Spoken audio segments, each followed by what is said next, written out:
ஆண்டுதோறும் செப்டம்பர் மாதத்துல திராவிட மாதமாக நாம் கொண்டாடிக்கிட்டு வரோம்.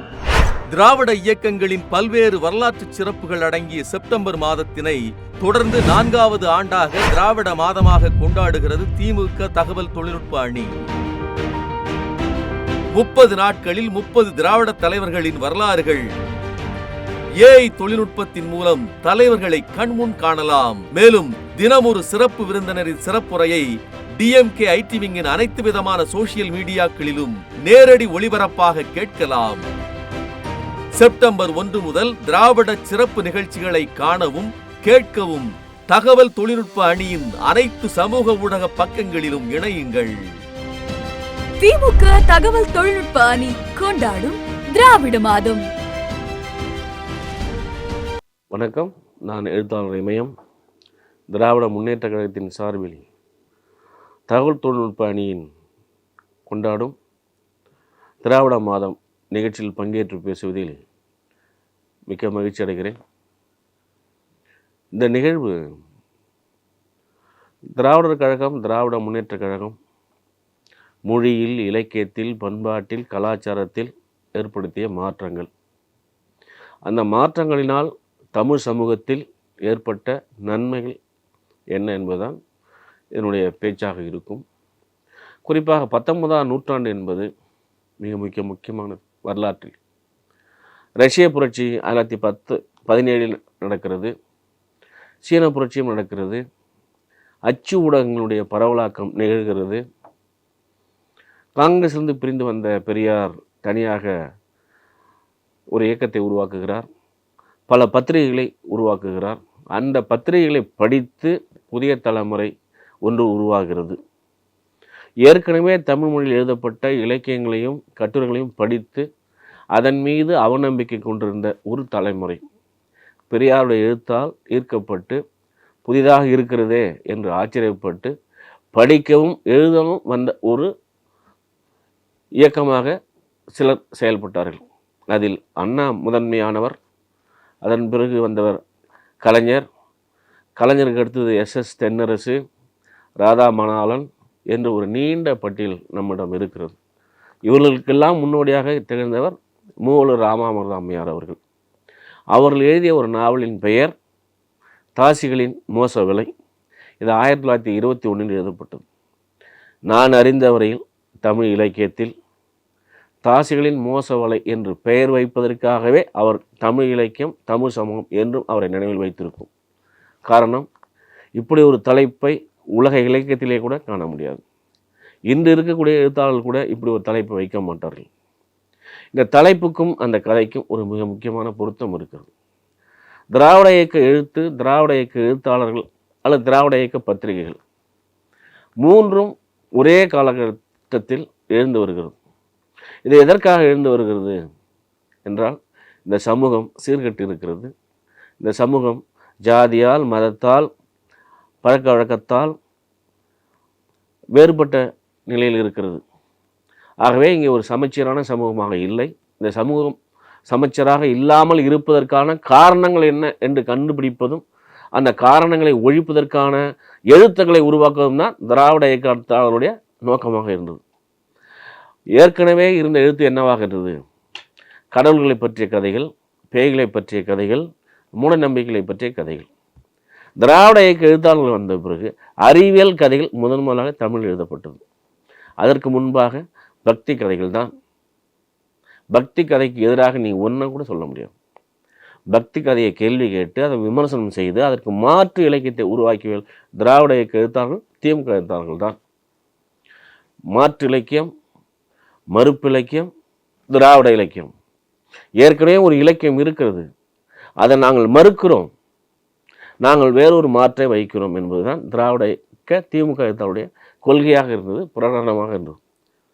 அதற்கு முன்பு ஆங்கில படிப்பு வருவதற்கு முன்பு யார் படிக்க வேண்டும், யார் படிக்கக்கூடாது என்ற நிலை இருந்தது.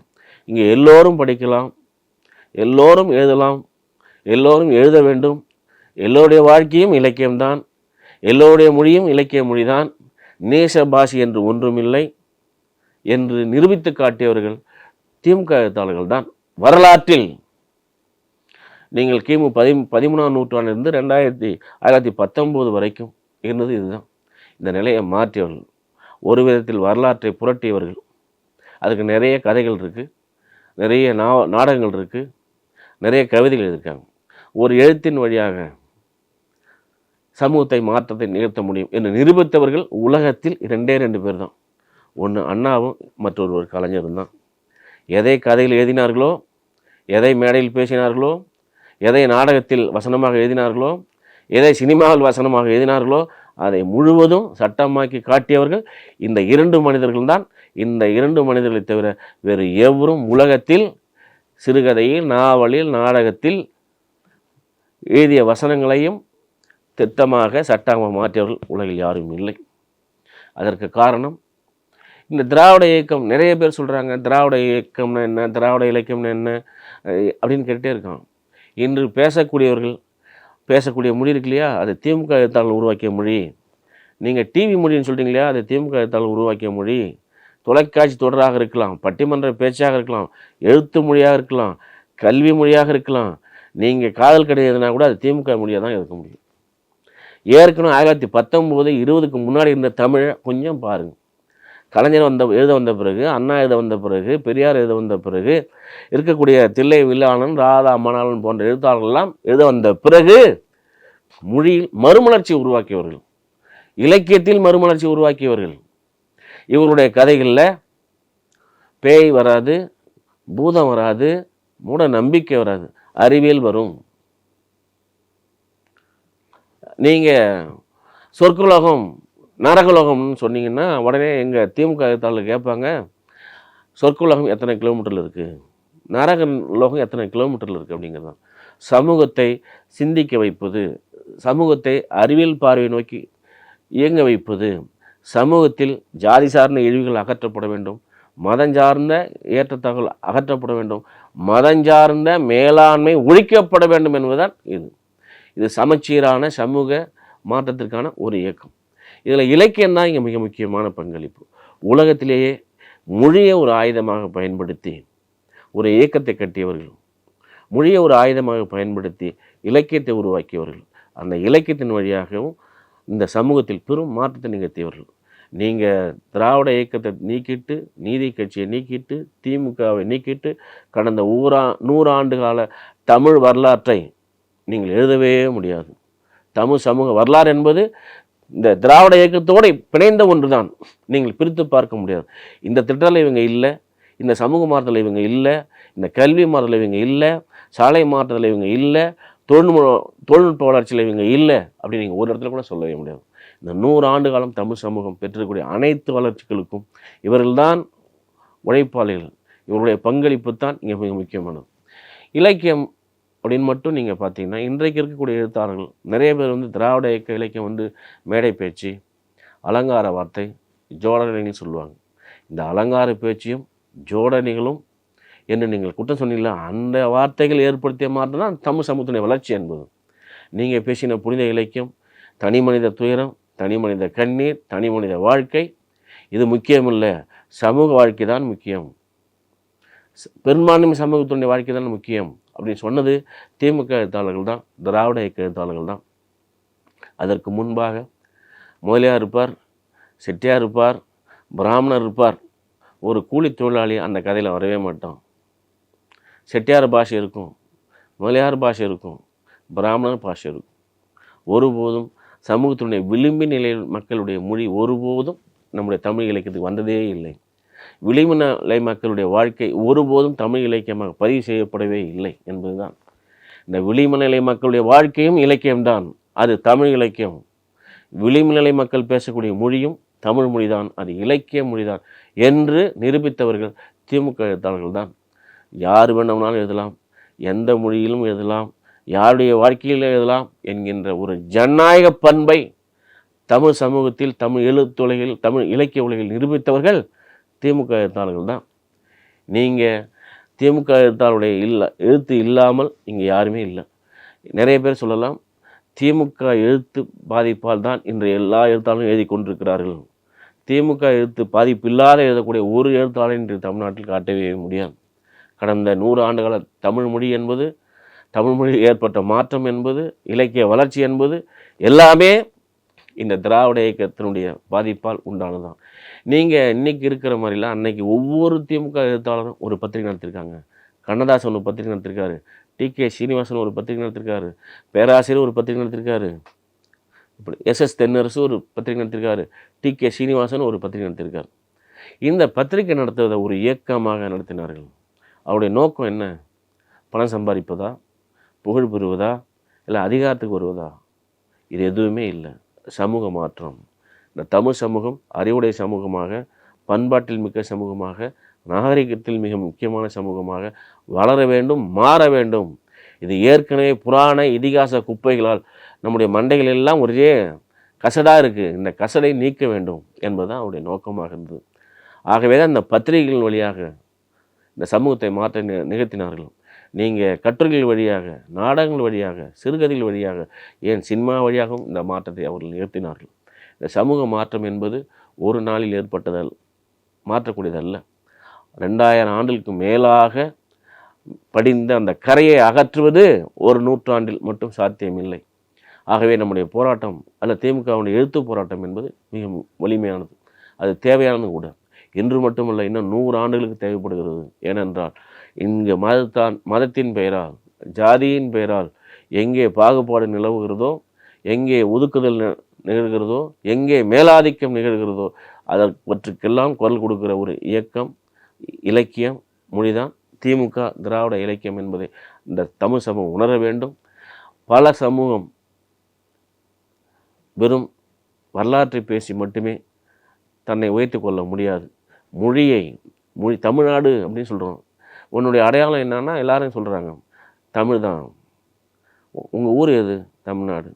நம்முடைய அடையாளமாக இருக்கிற இந்த தமிழ் மொழியை தான் அவர்கள் மேலெடுத்தார்கள். ஏற்கனவே புனித இலக்கியம் என்பதெல்லாம் புனித இலக்கியம் இல்லை என்று அறிவியல் ரீதியாக நிரூபித்தவர்கள். இன்னும் சொல்லப்போனால் கலைஞர்னு ஒரு ஆள் வரலன்னா திருவள்ளுவர் இந்த அளவுக்கு புகழ் பெற்றிருக்க மாட்டார். கடைகோடி மக்களுக்கும் திருவள்ளுவரை கொண்டு சேர்த்தவர் கலைஞர் தான். என்ன சிலப்பதிகாரம் கலைஞர் என்றால் இவ்வளோ புகழ் பெற்றிருக்காது. கண்ணகி இவ்வளோ பேரும் புகழும் பெற்றிருக்க மாட்டான். ஆகவே இந்த கண்ணகியை அடையாளப்படுத்துவது என்பது தமிழ் மொழியை அடையாளப்படுத்துவது. என்ன காரணம்னா தமிழ் பெண் மட்டும் இல்லை, ஒரு காப்பியத்தின் நாயகி மட்டும் இல்லை, அவள்தான் நீதிக்கு குரல் கொடுத்தவள், அரசுக்கு எதிராக குரல் கொடுத்தவள். தமிழ் பண்பாடு என்பது அரசுக்கு எதிராக குரல் கொடுக்கும், நீதியை பெறும். அதுதான் எங்களுடைய மரபு, அதுதான் எங்களுடைய பண்பாடு என்று நிரூபிப்பதற்கான ஒரு கதாபாத்திரமாக கண்ணகி சித்தரிக்கப்பட்டதால் கண்ணகி தமிழகம் முழுவதும் அடையாளப்படுத்தினான். இனி கண்ணகி தமிழ் சமூகத்திலிருந்து அழிக்க முடியாது. திருவள்ளுவரை ஒருபோதும் நீங்கள் அழிக்க முடியாது. இன்றைக்கி திருவள்ளுவர் எல்லா பஸ்லையும் இருக்கார், எல்லா அரசு அலுவலகங்களும் இருக்கார். என்ன சொல்ல போனால் உலகத்திலேயே எல்லா தமிழ்நாட்டில் அச்சடிக்கப்படுற ஒவ்வொரு திருமண பத்திரிகையிலும் திருவள்ளுவர் இருக்கார். இந்த நிலையை ஏற்படுத்தியது யாருன்னா கலைஞர் தான். அண்ணாவுடைய நீங்கள் சிவாஜி கண்ட இந்து ராஜ்யம் படிச்சிங்கன்னா தெரியும். இந்த பிராமணியம் என்பது இந்த சமூகத்தை நீங்கள் இன்றைக்கி எல்லாமே 2% தானே, 2%க்காக இவ்வளோ பேர் போராட்டம் நடத்துறீங்களா எல்லாரும் கேட்குறாங்க. 2%க்காக போடல. அந்த 2% விதைத்த தீய விதைகளை அகற்றுவது என்பது ரொம்ப கடினமாக இருக்கிறது. 2000 ஆண்டுகளாக பெரும் தொற்று நோயாக இருக்கிறது. இந்த தொற்று நோயை அகற்றுவதற்கு நாம் காலந்தோறும் போராட வேண்டியிருக்கிறது. நாம் தோற்ற இடம் எது என்றால் அவர்கள் கதையின் வழியாகத்தான் மூட நம்பிக்கைகளை கதையின் வழியாக பரப்பினார்கள். நாம் அதை கட்டுரையின் வழியாக சொல்லிக்கொண்டே இருக்கிறோம். நீங்கள் கட்டுரையின் வழியாக சொல்வதை விடவும் கதைகளின் வழியாக சொல்வதன் மூலமாகத்தான் அந்த மனமாற்றத்தை நிகழ்த்த முடியும். நான் கூட பெரியார் தடையில் பேசும்போது நீங்கள் இன்னும் 100 ஆண்டுகள் கட்டுரைகள் எழுதி கொண்டிருந்தால் நாம் பெறுகிற வெற்றியை விட ஒரு கதையின் மூலமாக பெறுகிற வெற்றி அதிகமாக இருக்கும். காரணம் ராமாயணமாக இருக்கலாம், மகாபாரதமாக இருக்கலாம். இவையெல்லாம் நம்முடைய மண்ணில் வேறு ஒரு விதமான ஒரு வாழ்க்கை முறை நமக்கு சித்தரிக்கிறது. நம்முடைய மரபு இந்தியாவிலே தனித்த ஒரு மரபு. தனித்த மரபை காப்பாற்றவும், தனித்த மரபை போற்றவும், அதை இலக்கியத்தின் வழியாகவும் மொழியின் வழியாகவும் நாம் காப்பாற்ற வேண்டியது பொறுப்பு என்று உணர்ந்து நூற்றுக்கணக்கான பேர், ஒருத்தர் 2 பேர் இல்லை, நீங்கள் அண்ணாவையும் கலைஞரையும் மட்டுமே குறிப்பிட கூடாது, நூற்றுக்கணக்கான பேர் இதற்காக உழைத்திருக்கிறார்கள். முரசொலி மாறன் மிக முக்கியமான சிறுகதை எழுத்தாளர். யாருக்காக தெரியுமா? திருச்சி செல்வேந்திரன் மிக முக்கியமான எழுத்தாளர். டி.கே. சீனிவாசன் வந்து சாகித்ய அகாடமி விருது பெற்ற ஒரு எழுத்தாளர். அவருக்கு இந்திய இலக்கிய சிற்பிகள் அப்படின்னு புத்தகமே போட்டிருக்கு. கலைஞருக்கு பின்னாடி இந்திய இலக்கிய சிற்பிகள் வரிசையில் நூல் வெளியிடப்பட்டது டி.கே. சீனிவாசனுக்கு தான். தில்லை மர முதல்வன்னு இருக்கார். எஸ்.எஸ். சிறுகதை மன்னன் என்று போற்றப்பட்ட எஸ்.எஸ். தென்னரசு இருக்கார். இவங்க எல்லாம் என்னத்துக்காக போராடினாங்கன்னா, இந்த தமிழ் சமூகத்தை மேம்படுத்துவது, தமிழ் பண்பாட்டை காப்பாற்றுவது தான். மிக முக்கியமாக நான் ஒரு எழுத்தாளராக இவங்ககிட்ட நான் கற்றுக்கிட்டது என்னென்னா, எதிர்த்து கேள்விகள், இலக்கியத்தின் வழியாக கேள்விகள். ஏற்கனவே தேய்ந்து செத்து போன மொழியில் எழுதாமல் புதிய மொழியில் எழுதுன்னு கற்றுக் கொடுத்தது இந்த இயக்கம்தான். எதுன்னு சொன்னது இந்த இயக்கம்தான். படின்னு சொன்னது இந்த இயக்கம்தான். சிந்தின்னு சொன்னது இந்த இயக்கம்தான். பத்திரிகையிலே என் பத்திரிகையில் எதுன்னு சொன்னது இந்த இயக்கம்தான். இந்த பத்திரிகைகள் வழியாகத்தான் நீங்கள் எங்கேயாவது இந்தியாவில் இப்படி ஒரு பத்திரிகைகள் நடத்தியவர்களோ, சிறுகதை எழுதியவர்களோ, நாடகங்களை எழுதியவர்களோ, மேடை பேச்சு பேச நீங்கள் எங்கேயுமே காண முடியாது. அவங்க மேடை பேச்சு பேசினாலும் இலக்கியம் தான் பேசுவாங்க. நாடகம் பேசினாலும் அதுவும் இலக்கியம்தான். சிறுகதை இலக்கியம்தான். நாவல் இலக்கியம்தான். கலைஞர், அண்ணா எல்லா எழுத்தாளர்களுமே இலக்கியத்தை தான் முதன்மைப்படுத்தினார்கள். காரணம், இலக்கியத்தின் வழியாகத்தான் இந்த சமூகத்தில் மாற்றத்தை நிகழ்த்த முடியும். இலக்கியம்தான் பிரதானம், மொழிதான் பிரதானம். உலகத்திலே எங்கேயாவது தமிழ்ச்செல்வன்னு ஒரு பேர் இருக்குது, தமிழ்நாடுன்னு பேர் இருக்குது, தமிழ்ச்செல்வின்னு பேர் இருக்குது. இப்போ கன்னடத்தில் இருக்க அந்த மாதிரி ஒரு பேர் உலகத்தில் எந்த மொழியிலையும் கிடையாது. செந்தமிழ்ச்செல்வி இருக்கணும். இந்த மொழியவே தன்னுடைய அடையாளமாக, தன்னுடைய பெயராக வைத்துக்கொண்ட ஒரு சமூகம் அது தமிழ் சமூகம் தான். இந்த பெயர் மாற்றத்தையும் ஏற்படுத்தி யார்? அதுக்கு முன்னாடி உங்கள் பேர் என்ன? திமுக திராவிட கழகம் வந்த பிறகு உங்கள் பேர் என்ன? புலவருடைய பேர் உங்களுக்கு வைக்கப்பட்டது. திருவள்ளுவன் இருக்கான், 100 திருவள்ளுவன் தமிழ்நாட்டில் இருப்பான், 1000 பேர். கம்பன் 1000 பேர் இருப்பான். இளங்கோவடி 1,00,000 பேர் இருப்பான். இப்படி நூற்றுக்கணக்கானவர்கள், பாரதிதாசனாக இருக்கலாம், சுரதாவாக இருக்கலாம். பாரதிதாசன் இந்த தமிழ் சமூகத்திற்காக தன்னுடைய எழுத்தின் வலிமை முழுமையாக பயன்படுத்திய ஒரு எழுத்தாளர். இந்த எழுத்தாளர்களின் வரிசையில் இன்றும் நீங்கள் படிக்க வேண்டியது, இன்றைக்கு நான் இந்த தொழில்நுட்ப அணியின் இந்த திராவிட மாதம் சிறப்பு நிகழ்வில் நான் கேட்டுக்கொள்ள விரும்புவது என்னவென்றால், அப்போது படிப்பதற்கு பேப்பர் கிடைக்காது, படிப்பதற்கு புத்தகம் கிடைக்காது. எங்கேயோ தேடி போய் நடந்து போய் இந்த முரசொலியை வாங்கி படித்தார்கள். விடுதலையை வாங்கி படித்தாங்க. திமுக திராவிட கழகம் நடத்திய பத்திரிகைலாம் தேடி தேடி போய் படித்தாங்க. அந்த நிலையை நீங்கள் உருவாக்க வேண்டும். அந்த நிலைக்கு நீங்கள் மாறும்போது தான் நீங்கள் உங்களுடைய வளர்ச்சியை எட்ட முடியும். இந்த 100 ஆண்டு விதை என்பது, நாம் வந்து ஏற்கனவே 100 ஆண்டு இந்த மரத்தை வச்சுட்டு போயிட்டாங்க அவங்க. நாம் அந்த மரத்தில் நீங்கள் பழம் பறித்து சாப்பிட்றவங்களா மட்டும்தான் இருக்கிறோம். அந்த மரத்தை பாதுகாக்கிறவனா இருக்கணும். இந்த திராவிடம் என்ற சொல், இந்த திராவிட இயக்கம் என்ற மரம் இன்னும் 100 ஆண்டுகள் வளருவதற்கு நாம் படிக்க வேண்டும். நமக்கு படிப்பை சொல்லித்தந்தவர்களை கற்க வேண்டும். அவர்கள் யார் என்று தேட வேண்டும். மூவலூர் ராமாமிர்த அம்மையார்னா யார்? முதலாக நம்ம வந்து மேடையில் ஏறி பேசுனதுக்காக மயிரை அறுத்து விட்டானுங்க. நீ மயிறு தானே இருப்ப அப்படின்னு சொல்லி மொட்டை போட்டுட்டு வந்தவங்க. இப்படி ஒவ்வொருத்தருக்கு பின்னாடி கலைஞர், நீங்கள் கலைஞரை பற்றி இன்றைக்கி பேசலாம். அவர் வந்து தமிழ்நாட்டுடைய தென்கோடி ஒரு மூலையில் கிராமத்தில், ரொம்ப பட்டிக்காட்டில், அன்னைக்கு 11 வயசில் 14 வயசில் அவருக்கு திராவிட நாடு படிக்கணும்னு தோணியிருக்கு, விடுதலை படிக்கணும்னு தோணியிருக்கு. எப்படி அந்த பேப்பர் கட்சி நான் இன்னும் சிந்திச்சு பார்த்து மயக்கம் அடைகிறேன். அங்கே இருக்க ஒரு பையன் இந்த பத்திரிகைலாம் கண்டுபிடிச்சி, அண்ணாவை தெரிஞ்சு, நாவலர் தெரிஞ்சு, பேராசிரியர் தெரிஞ்சு அவங்களோட ஒரு தொடர்பு ஏற்படுத்துகிறார். அண்ணா எதனா பத்திரிகையில் கட்டுரை எழுதுறார். இன்னும் ரொம்ப ஆச்சரியமாக இருக்குது. தொழில்நுட்ப வசதி கிடையாது, பஸ்ஸு கிடையாது, ரயில் போக்குவரத்து கிடையாது. இன்றைக்கி இருக்க மாதிரி உடனே நான் மறுநாளே அந்த பத்திரிக்கை போயிடாது. எப்படி அவங்க நடந்து உழைச்சி வந்திருக்காங்க பாருங்கள். இந்த உழைப்பை நீங்கள் உணராத போது, அந்த உழைப்புக்காக அவங்க தியாகம் செஞ்ச வாழ்க்கையை நீங்கள் உணராத போது நாம் எந்த வெற்றியும் பெற முடியாது. ஏனென்றால் நேற்று என்று ஒன்று இல்லாமல் என்று என்பது ஒன்று இல்லை. கலைஞர், பெரியார், அண்ணா மட்டும் இல்லை, இந்த இயக்கத்திற்காக தொடர்ந்து தங்களை பறி கொடுத்தவர் எவ்வளோ பேர் இருக்காங்க. குளித்தீலையில் உங்களுக்கு ஃபோட்டோ பார்த்தீங்கன்னா உங்களுக்கு தெரியும். கலைஞர் பேசுகிறார், கரண்ட் இல்லை, ஒரு கட்சிக்காரன் பெட்ரோமாக்ஸ் லைட்டை தலையில் வச்சுருக்கான். அந்த வெளிச்சத்தில் கலைஞர் பேசினார். இப்படி தான் அந்த இயக்கம் வந்திருக்கு. எதுக்காக வந்தது? அவங்க பணம் சம்பாதிக்கிறதுக்கா, அவங்க பதவிக்கு போகிறதுக்காகவா, இல்லை அவங்களுடைய குடும்பத்தை வளர்ச்சிக்காகவா? அது இல்லை. இந்த நாடு முன்னேற வேண்டும். இந்த நாட்டில் உள்ள மக்கள் வந்து ஜாதியாலும் மதத்தாலும் புலப்பட்டிருக்கிறார். அது நீக்கப்பட வேண்டும். அழுக்குகள் நீக்கப்பட வேண்டும். பொருளாதாரத்தில், கல்வியில், வேலைவாய்ப்பில் சமம், உங்களுக்கு திராவிட இயக்கம் செஞ்சதுன்னு சில அறிவாளிகள் கேட்டுட்டு இருக்கான்.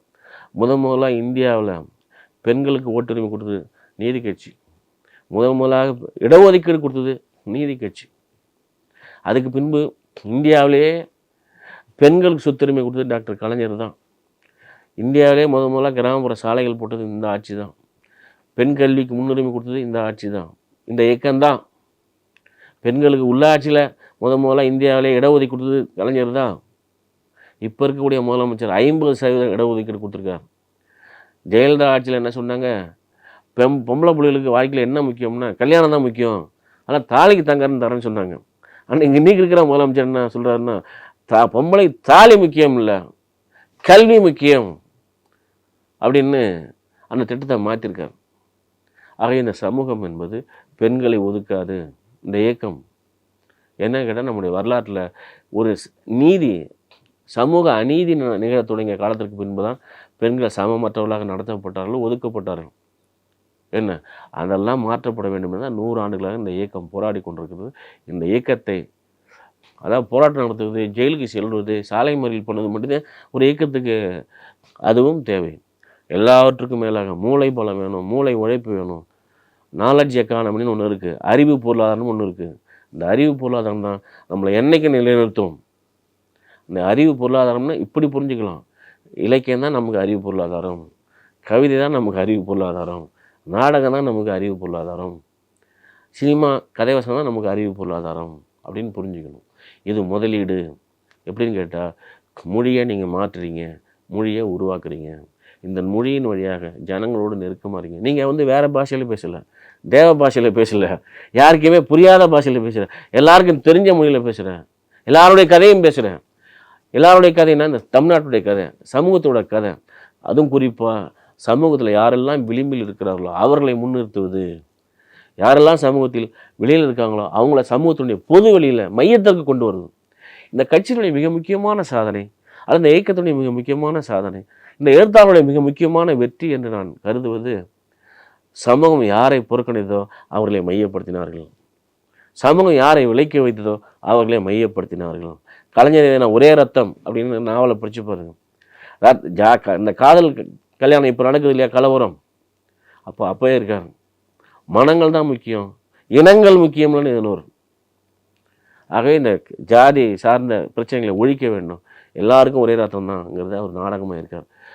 அண்ணாவுடைய சிவாஜி கண்ட இந்து ராஜ்யத்தை நீங்கள் இன்றைக்கி இருக்கிற ஐடி விங் மாணவர்கள்ட்ட நான் ஒரே ஒரு வேண்டுகோள் வைக்கிறேன், கெஞ்சி கூட கேட்குறேன். அண்ணா எதுனா சிவாஜி கண்ட இந்து ராஜ்யத்தை மட்டும் படி, பெரியார் எதுனா பெண்ணியான அடிமையானல்ங்கிற புத்தகத்தை மட்டும் படி, கலைஞர் எதுனா அந்த புறநானூற்று தாய் 4 கவிதையை படி, அண்ணாவுக்காக ஒரு எழுதின இரங்கல் உரையப்படி. நான் சொல்லியிருக்கேன், சில எழுத்தாளருடைய பேர் சொல்லியிருக்கேன், சொல்லாத பல எழுத்தாளர்கள் இருக்காங்க, அவங்களுடைய ஒவ்வொரு கதையாவது நீ படி. இந்த இயக்கம் என்ன செய்தது, இந்த சமூகம் எப்படி இருந்தது அப்படிங்கிறத நீ புரிந்து கொள்வாய். இந்த இலக்கியத்தின் வழியாகத்தான் சமூகத்தை படிக்க முடியும். ஆகவே நீங்கள் சமூகத்தை படிக்காமல் நீங்கள் இலக்கியத்தை அணுக முடியாது, இலக்கியத்தை அணுகாமல் சமூகத்தை படிக்க முடியாது. இந்த ரெண்டும் இல்லாமல் நீங்கள் சமூகத்தில் மாற்றத்தை நிகழ்த்த முடியாது. ஆகவே நம்முடைய இந்த தொழில்நுட்ப அணியினர், வரக்கூடிய இளைஞர்கள் அனைவருமே நம்முடைய வேர்களை தேடுதல், வேர்களை கண்டறிதல் தான் மிக முக்கியமானது. இன்றைக்கி நாம் பெற்றிருக்க வளர்ச்சி, இன்றைக்கி நம்ம கட்சி ஆட்சியில் இருக்கலாம், இதற்கு 100 ஆண்டுகளுக்கு முன்பாக யாரோ அதற்காக வேர்வை செய்திருக்கிறான், யாரோ அதற்காக உழைத்திருக்கிறான். அவர்களை நினைவு கொள்ள வேண்டும். அவர்களை போற்றுவதன் மூலமாகத்தான் நாம் பெருமை பெற முடியும். அவர்கள் போட்ட ரோட்டில் தான் நம்ம போகிறோம், அவங்க உழைத்த உழைப்பு தான் நம்ம அனுபவிச்சுட்ருக்கோம். ஆகவே நம்முடைய நோக்கம் என்பது பெரும் நோக்கம் நமக்கு இருக்கிறது. இன்றைக்கி நம்ம ஒன்றிய அரசு, தமிழ்நாட்டு அரசு கொடுக்கக்கூடிய அத்தனை சவால்களையும் எதிர்கொள்ள வேண்டிய ஒரு நெருக்கடியில் இருக்கிறோம். இதற்கெல்லாம் நம்ம என்னத்தை முன்னிறுத்துகிறோம்? நம்முடைய பிரதமரே என்ன சொல்கிறாரு, வெளியூருக்கெல்லாம் போகும்போது திருவள்ளுவருங்க அப்படி இருக்கா இருப்பார், கணியன் பொங்கன் இருக்கா இருப்பார். பிரதமருக்கு வெளிநாட்டில் மேற்கோள் காட்டுறது தமிழ்நாட்டிலேருந்து தான் ஒரு ஆள் தேவைப்படுறான். இத்தனை மாநிலங்கள் இருந்தும் ஒற்றுமையா, அதற்கு மேற்கோள் தமிழ்நாட்டில் தான் இருக்குது. பிறப்புக்கும் எல்லாரும் இப்போ உலகத்தில் போகிறோம் எல்லாம் ஒன்றுன்னு சொல்கிறதுக்கு ஒருத்தர் வேணுமா, அது தமிழ்நாட்டில் தான் ஒருத்தர் இருக்கான். அப்படியும் நமக்கான பெருமைகள் இங்கே தான் இருக்கிறது. நம்முடைய பெருமைகளை காப்பாற்ற வேண்டியது நம்முடைய பொறுப்பு தான். நம்முடைய பெருமைகளை அழியாமல் காப்பதும் நமக்கு பொறுப்பு தான்.